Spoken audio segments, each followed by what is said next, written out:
All right, Jujutsu Kaisen chapter 254 brings us yet another Sukuna victim. I feel like at this point we've all come to expect this from the weekly chapters. We start the chapter off with a brand new character 1v1ing Sukuna. Throughout the chapter, they look pretty good. We see their growth, we see their trajectory, and then we end off the chapter with them laying on the floor in pieces.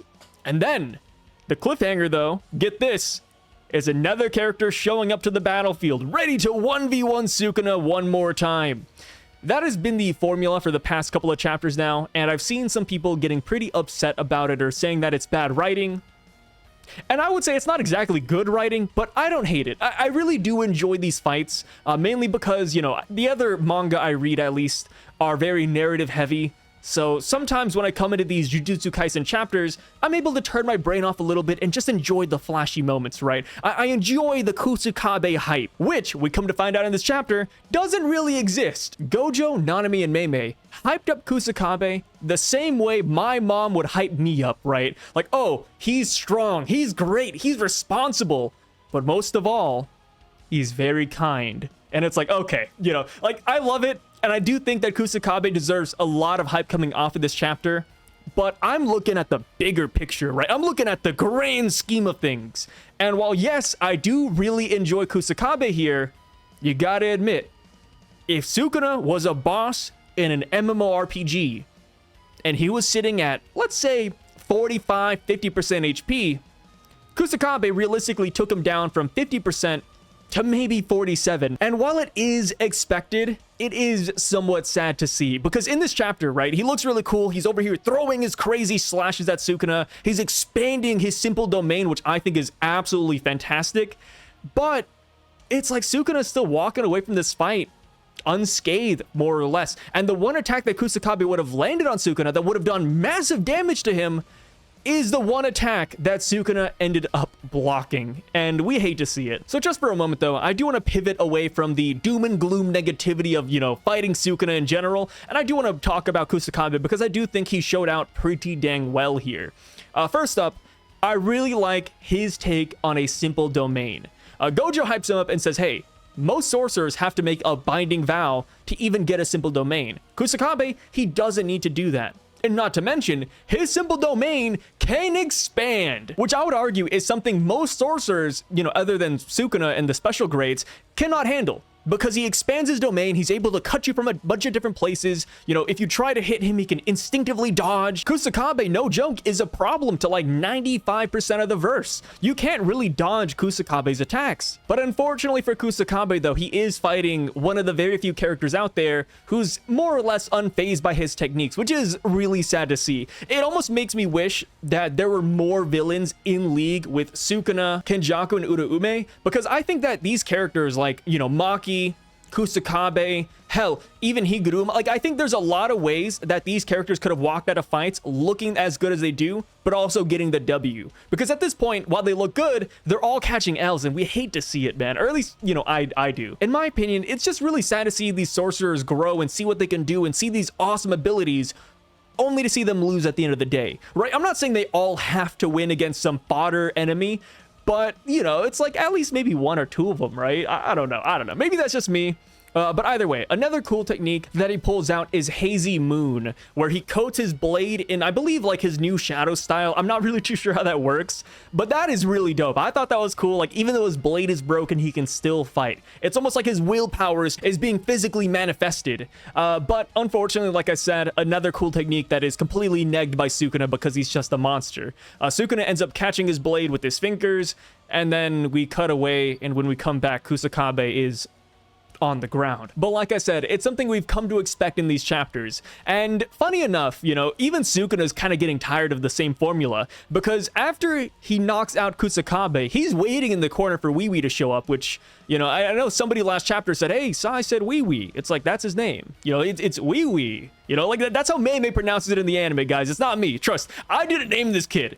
But Wee shows up here to haul KUSAKABE's corpse away, which I'm going to use the term corpse lightly. I would say out of all of the sorcerers that Sukuna has fought thus far, KUSAKABE looks the least injured, which isn't saying much because he still has this crazy slash across his chest. But I do think that he will survive this.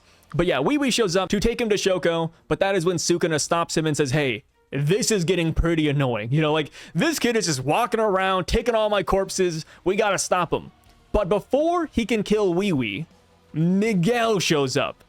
And like I said, I've come to expect these characters to show up, to lose, to look good, all that good stuff, right? But I am now waiting, hoping and praying that Miguel will break the cycle. Miguel, please! Every character that's been showing up, whether it's Maki, Kusakabe, Higuruma, like literally everybody, I've been like, yo, we need to stop this man's win streak. Soon he's gonna have a 25 kill streak nuke and we're not gonna like it.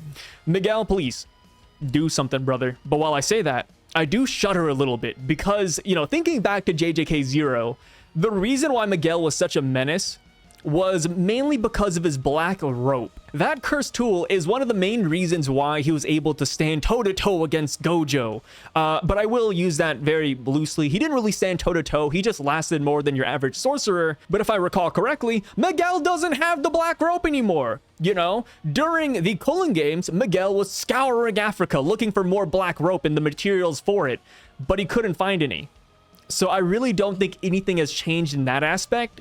So it's like, okay, what else does Miguel have in his bag that could make him a decent combatant against Sukuna?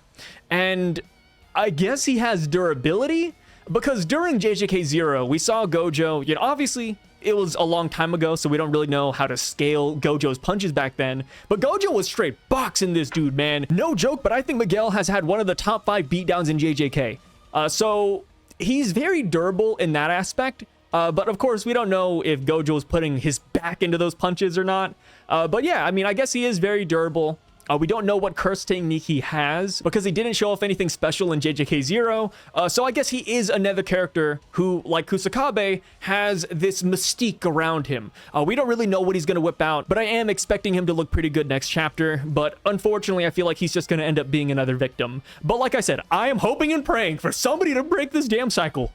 Somebody please break the cycle of Sukuna W's. The first 5 times, I was like, yo, you know, this is looking good. You know, I usually root for the villains.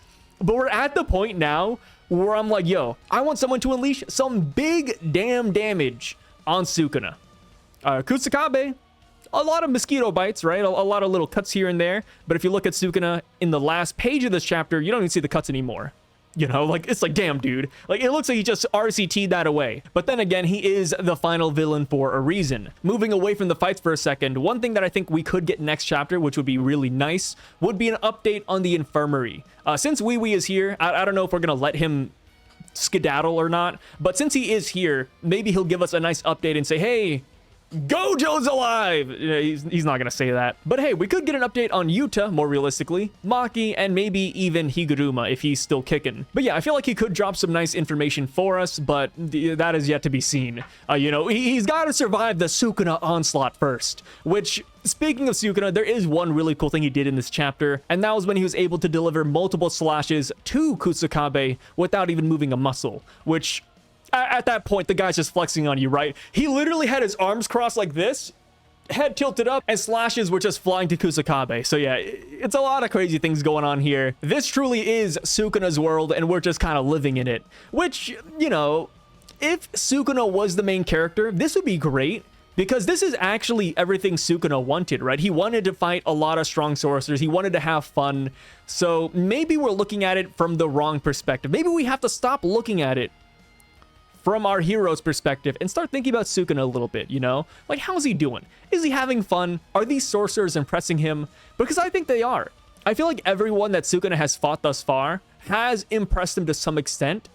And I'm glad Kusakabe joined that list. Even if he didn't do a lot of damage, he still had a crazy simple domain. He still tried to box Sukuna for a second.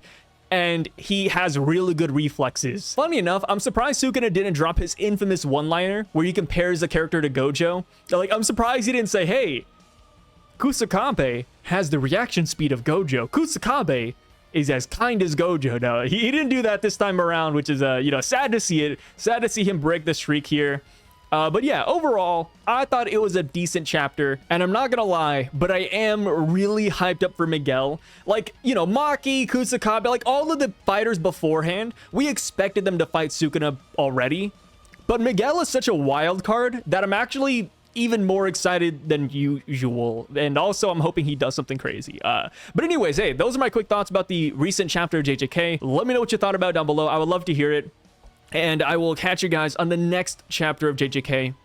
My name is Sai, signing out. Peace.